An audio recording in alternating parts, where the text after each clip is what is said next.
Hi friends, ఎలా ఉన్నారు? బాగున్నారా? ఇవాళ వచ్చేసి బ్రేక్ఫాస్ట్ అండి, ఉప్మా.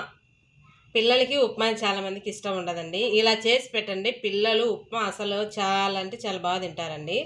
ఉప్మాలకు కావాల్సిన పదార్థాలు: పచ్చిమిర్చి, ఉల్లిపాయ, సన్నగా తరిగిన క్యారెట్, బీన్స్, తర్వాత వచ్చేసి జీడిపప్పు అండి, తర్వాత కరివేపాకు. ఇట్లా కట్ చేసేయండి, పిల్లలు తీయడానికి కూడా ఉండదండి, అలాగే తినేస్తారు. ఎందుకంటే బీన్స్, క్యారెట్ తినని పిల్లలు ఉంటే మాత్రం ఇలా సన్నగా కట్ చేసి ఉప్మాలో వేసారంటే వాళ్ళు తీయరండి, చక్కగా తినేస్తారు ఫాస్ట్గా. ఆరోగ్యానికి చాలా మంచిదండి.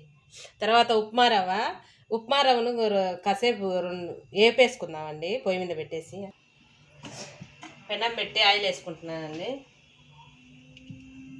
కొంచెం ఆయిల్ ఎక్కువ ఉంటేనే ఉప్మా బాగా టేస్ట్, అంటే ఎంత టేస్ట్ ఉంటే అంత టేస్ట్గా ఉంటుందండి. పిల్లలు చాలా బాగా తింటారు, హెల్దీ కదా పిల్లలకి. ఇట్లా క్యారెట్, బీన్స్ ఇవన్నీ వేసి పెడితే చాలా హెల్దీ పిల్లలకి.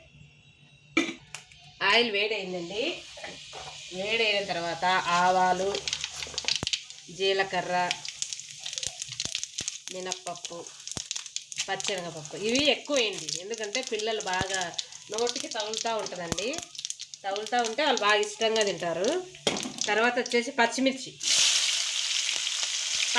ఆయిల్ వేసేసారనుకోండి బాగా మగ్గుతాయండి. అసలు అలాగే తీసే పనే ఉండదు, అలాగే నవ్వేసి బాగుంటుంది. పచ్చిమిర్చి మగ్గిన తర్వాత ఉల్లిపాయ వేయండి. ఉల్లిపాయ కూడా కొంచెం మగ్గాలి. ఉల్లిపాయ ఎందుకంటే నేను సన్న కోసానండి. కొంచెం పొడవుగా వస్తే పిల్లలు ఏంటంటే తీసేస్తారు, ఉల్లిపాయ కూడా తీసేసే వాళ్ళు ఉంటారండి. ఇట్లా సన్నగా కట్ చేశారంటే తీసేయడానికే ఉండదు, ఉప్మాలకి వెళ్ళిపోయింది. వేపేసుకోండి, కొంచెం వేపితే టేస్ట్ బాగుంటుందండి ఉప్మా రవ్వకి.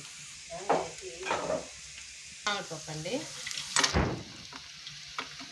వేసిన తర్వాత కాసేపు వేపేసుకోండి.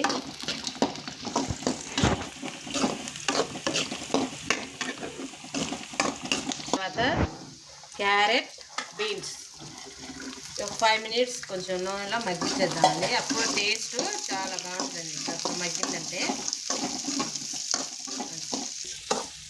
చూడండి, ఉప్మా రవ్వ వేపేసానండి. ఉప్మా రవ్వ వేపితే ఏంటంటే అదనంగా టేస్ట్ వస్తుందండి. అసలు మంచి టేస్ట్, గమగమా బాగా మంచి టేస్ట్ వస్తుంది. సాల్ట్ వేస్తే ఏంటంటే బాగా తొందరగా మగ్గిపోతుంది. ఇందులో కొత్తిమీర వేసుకుంటే